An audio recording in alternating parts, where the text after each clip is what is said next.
This year marks the 60th anniversary of the massacre of the Armenian people. Once again, we try to comprehend what happened and what its significance might be for us today. To help with that assessment, we have with us Archbishop Sarkissian, Primate of the Armenian Apostolic Church of America, and Dr. Richard Hovanesian, Professor of History at UCLA. Your Grace, do you think that this anniversary should be of interest only to Armenian people, or does it have some importance for all of us? I definitely think and believe that it should.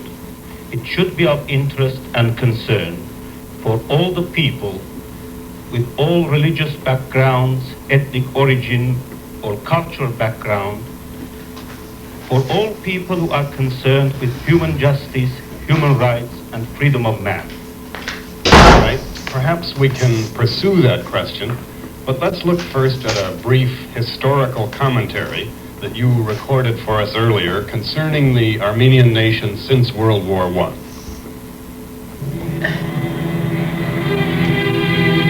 In 1915, when the Western powers were engaged in war, when Turkey also became an ally of Germany and Austria, the Armenians were living in Ottoman Empire, about 2,200,000 of them.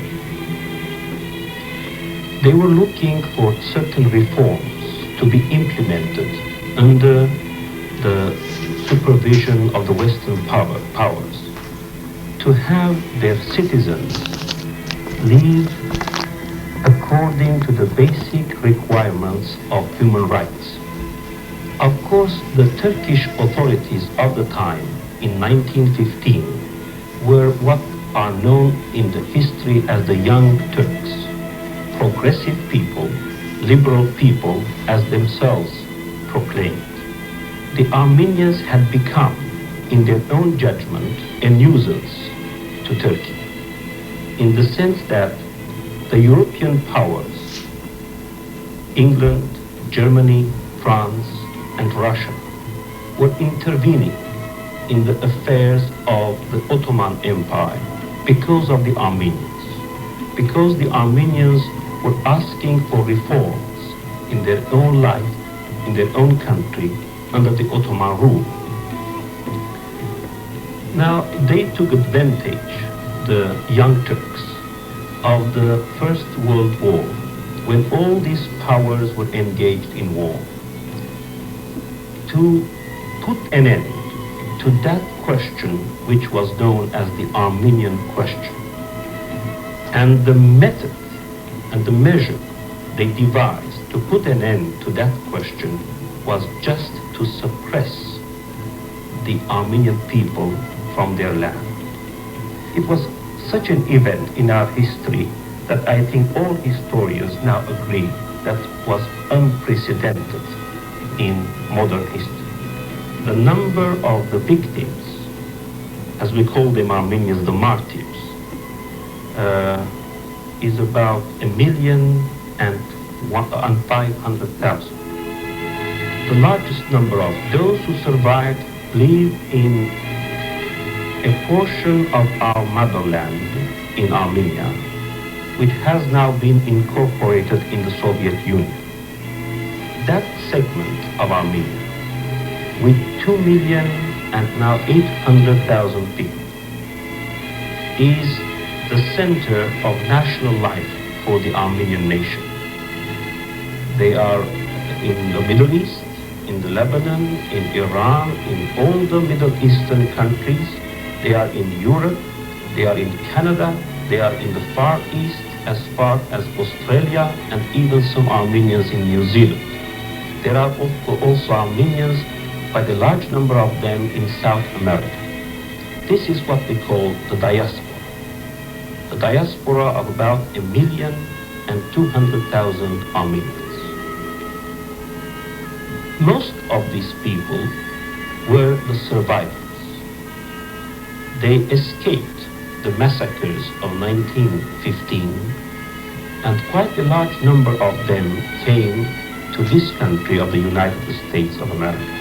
because they believed that the United States was a country of freedom, equality, and security.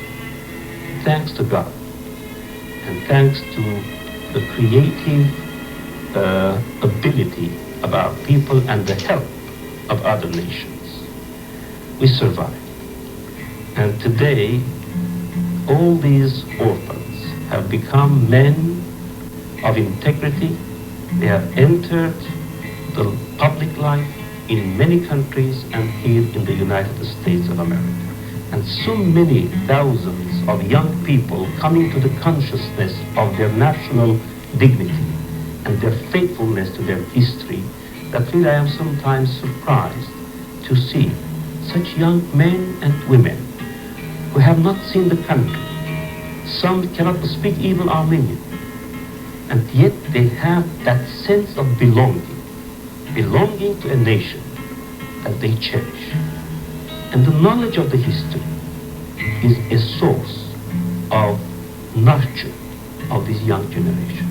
For us, a nation is that entity that we have maintained down the centuries, unbroken, through, I think, three basic factors. First one being the Christian faith that has put together all the Armenians in their belonging to the mother church, to the Armenian church. And the church has been for them a national home as much as a spiritual home. Secondly, through the language. We have maintained this unity and identity of our nation by having our own alphabet, our own literature, with its classical period and the modern period, with its many dialects. And we have always maintained firm to that tradition of language. And thirdly, the culture. The culture has been the self-expression of our nation in the history. And people today, when they discover what their forefathers have created in the past, have not been only things that perish with the time and space, but they see in those creations values of eternal nature. And that is what makes them proud to belong to that culture. In all the churches, we have Sunday schools where we teach religion together with the Armenian tradition.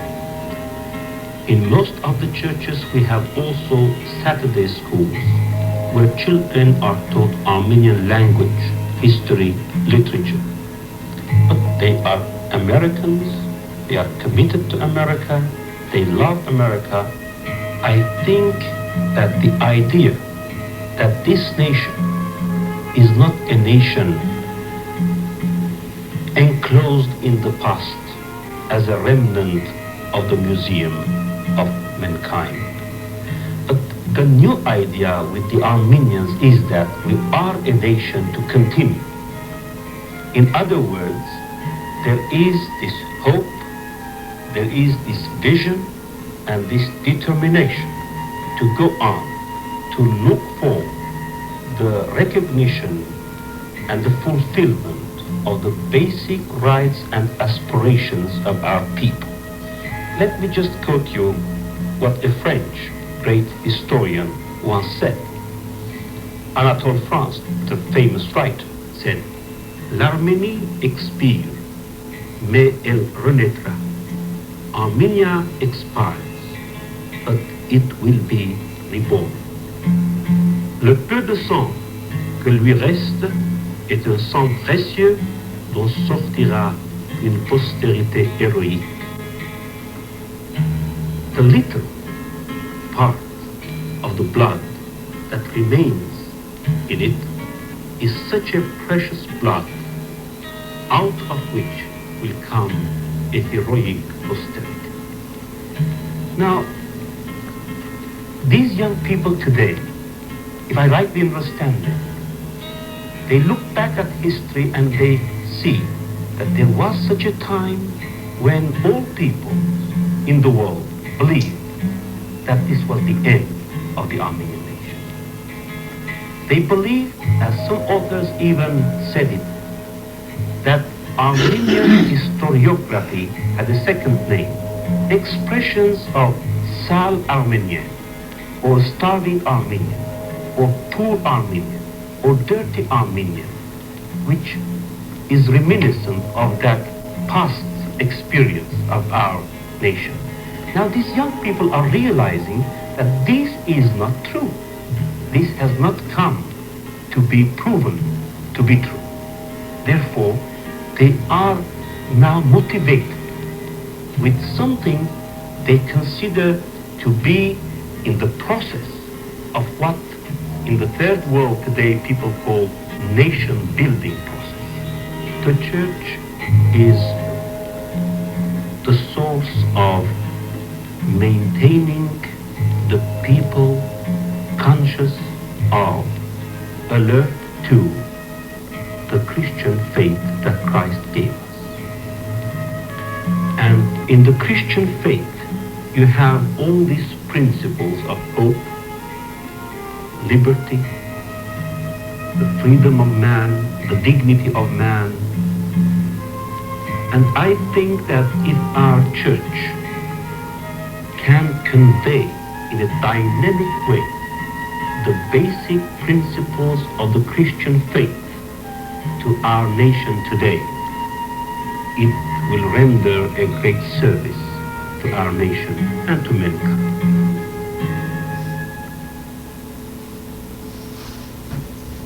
Dr. Hovanesian, perhaps we could first look back beyond the massacre to the history of Armenia. Is there anything in the background of the nation that prepared it for this, for the massacre, for something of that dimension? People is never really prepared for massacre, although this nation, because of its geographic position and its tenacity with which it held to its faith, had been subjected to many persecutions in the past. The origins of the Armenian people, Mr. Gulhain, you may know, according to the biblical and legendary origins, goes to Noah's Ark. And according to the tradition, the Armenians are descended from the line of Noah through Japheth and Torgoma and on down. Modern history, however, tells us that it's more likely that the Armenian people took form in about the 6th century and the 5th century before Christ. And since that time, over a period of nearly 2,000 years, between 500 BC and 1400 AD, they had periods of sovereign kingdoms, of independent states, and in the meantime, many invasions as they were on the very important routes of East and West.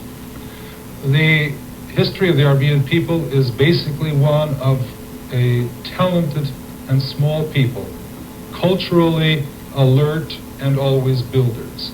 Politically, they have been subjected to much invasion, to much hardship. Their tenacity, however, has been the strength that has given them the ability to endure all of these hardships. Over the centuries, we might say that millions, and this is no exaggeration, millions of Armenians have died in retaining their Christian faith, which they adopted as a nation in the 4th century AD, and in attempting to maintain their own way of life. There have been thousands upon thousands who have been taken away into captivity in the past, who have been lost to the nation. But what is interesting is that there were always enough in their land to rebuild a new life. In the 16th century, historic Armenia was incorporated into the Ottoman Turkish Empire. And in the first period, the Armenians learned to adapt to being second-class citizens. But with the decline of the Ottoman state, the expansion of Europe, the rise of the Balkan Christian Orthodox peoples to statehood, there was aroused the fear that the Armenians too might begin to demand their freedom. Massacre was the result of European intervention without armed force in the 19th century. What was so different about 1915 and all the other massacres deportations that had taken place in historic times, was that because it was the 20th century, the perpetrators of the crime had the technology, the telegraph, the weaponry of the 20th century with which they could do that which no other people had done in the past. And that was to sweep clean the valleys and the plains of Armenia of their entire population. Your Grace, why is the date April 24 so much the center of the anniversary? Well, 24th of April was that day in 1915 when in early morning at dawn 250 leaders of the Armenian community in Constantinople, in modern Istanbul, leaders in church, leaders in public life, leaders in intellectual life, were taken out of their bed and they were taken away in the desert where they were executed. Some of them right on the spot, and others later they were exiled and put an end was put to their life. That is therefore reminiscent of that tragic day of the taking away the head of the nation, as we say in Armenian. The leaders who were guiding the new rebirth of our nation by the beginning of this century, they were cut off from the body of the nation. It might be said that it marked the beginning of the total genocide. That is, the plan, and it was a well-executed plan, well-coordinated, was first to take from the Armenian people their leaders, religious, intellectual leaders. Secondly, to isolate the hundreds of thousands of Armenians who were serving in the Ottoman army, disarming them and putting them into special work battalions under the excuse that they had to build roads and so forth, and ultimately executing them.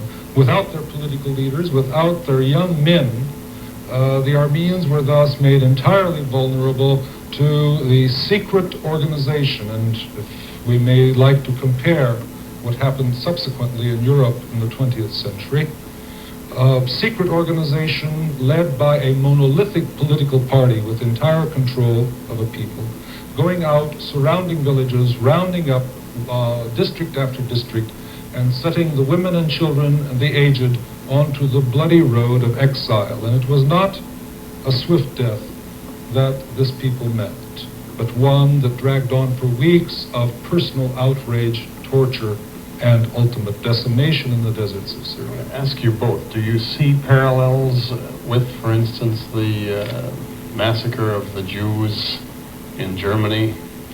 Well, I believe there is a parallel, and we recall that at one time when the tyrant of Germany of that time, Hitler himself, was trying to devise the plan of the extermination of the Jewish people in Germany, he said, when he was asked, of course, the question, but what history is going to tell? He said, whoever now remembers the Armenian massacres? It comes to mind that someone has stated that a crime ignored is a crime encouraged. And when one looks at parallels of the Jews, and not only of Jews, but many other European peoples in the 20th century and peoples around the world who have been subjected to attempted genocide, the parallels are not only astounding, they're terrifying. Because we have the historical precedent from which we apparently have not learned. In both cases, monolithic political parties in control. In both cases, the subversion of the military, the use of the army of secret organizations. In both cases, ascribing to the subject or the victim people many of the crimes that they themselves were perpetuating, looking upon them as being exploiters, as being inferior peoples, as a need to create a super race. And in the early 20th century, the Young Turks, or the Ittihad ve Tiraki party, was looking for the principle that was very foreign to the Near East at that time. And that was one nation, one people. And they looked upon Armenians, Greeks, and other people as vestiges from the old time, the old people who had survived that needed to be eliminated so that the new people who had come in this case the Turks in the second millennia BC, should rise up into a new Turkic nation in this rather xenophobic and tragic one nation, one people concept. All of these parallels and many other were to be carried out in Germany and elsewhere. I'd like to add one more point. There is a major difference. Whereas what happened to the European Jewry, as tragic as it was, the difference is that the Jews were not living at that time in their historic homeland. Indeed, it was only after that happened that some of them were able to return to a historic homeland. In the case of the Armenians, they had never been eliminated from their homeland from the beginning of their history in the first millennia BC. This was the first time ever that they were being expelled from their land. Let me ask you now, possibly developing this parallel with Israel, is the return to a homeland something that you would be looking to for the future, for today or tomorrow? Well, I was going to add to what Professor Hovanesian said, that there is another difference between the two cases. Whereas in the case of the massacre of the Jewish people, later, both Germany and other nations tried to remake the crime in one way or another. There was some kind of restitution. But in the case of the Armenian genocide, not only there is not any restitution done, but even there is an attempt to ignore it or to discard it. And if you may recall, last year, on the 6th of March, here in the United Nations in New York, the representative of Turkey in the Subcommission on Human Rights in the United Nations was trying by all means to ignore or to deny the fact even of the Armenian massacres. So what is your hope? I mean, is this return to a homeland something that is feasible or not? The return to a homeland, as you know, there does exist a very small sector of historic Armenia where the mainstream of Armenian life continues under a small area of some 15,000 square miles, mainly mountainous territory, in the Armenian SSR. The great bulk of historic Armenia now lies across the border with its captive mountain, Mount Ararat, in what is now called Eastern Turkey, but historically, as even in the 19th century and early 20th century maps, was known as Armenia. If there were a time, of course, when there would be territorial restitution, certainly Armenians scattered about the world would want to go to help build. Not all would return, a segment would return, but those who wished to would be able to. I think if I may continue from where His Grace left off, the inability of the modern government of Turkey to recognize the crime of its predecessors has, in a sense, made it impossible for Turkish politicians, for Turkish historians to face their past. Indeed, when they see all the historical monuments today largely in ruin in all of the eastern provinces of Turkey, they must ignore them or they must not mention them as being Armenian. And unless you can recognize your past, you cannot recognize yourself. Given this political situation, you've talked about the identity of the Armenian nation now. How do you forge that? How, in the future now, how do you shape that identity?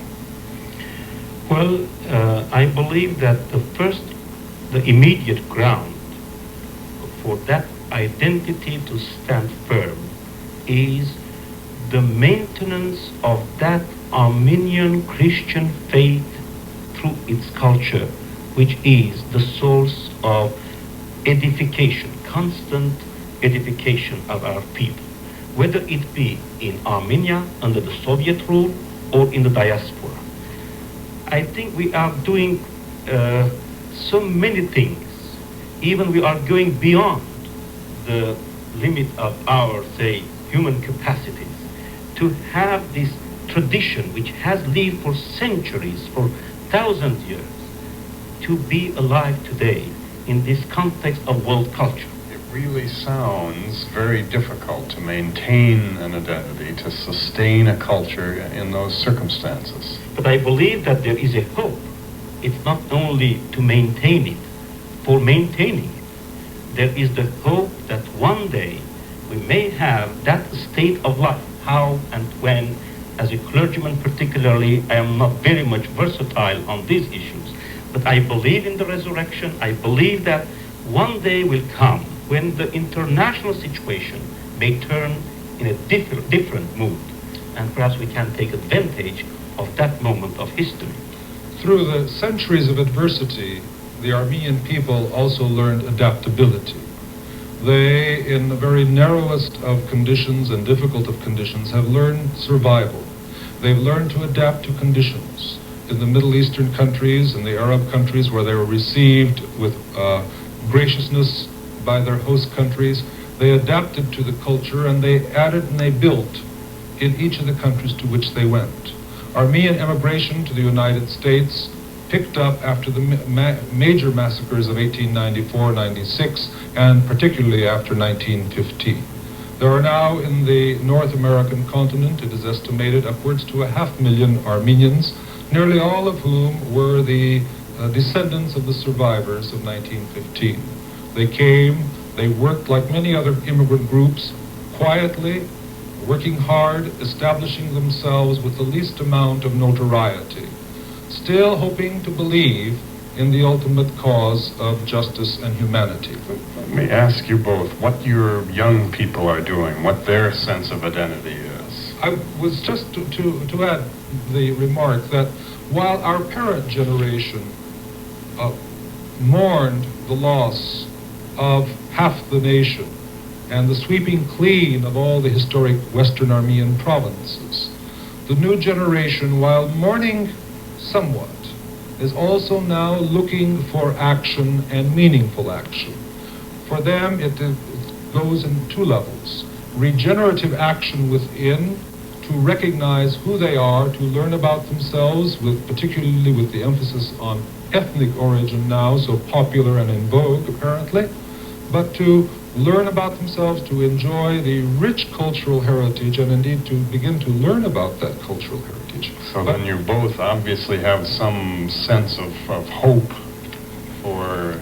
Man cannot live without hope, but there is also another aspect, is that our youth, while the parent generation was afraid to be demonstrative, the young people become impatient, waiting for that humanity and justice. We saw some pictures of historians and political leaders earlier this hour of men who attempted to speak out on behalf of the Armenians. But there is no political morality, I think, or else there should be, there is none, and our young people are now moving out to take firmer action.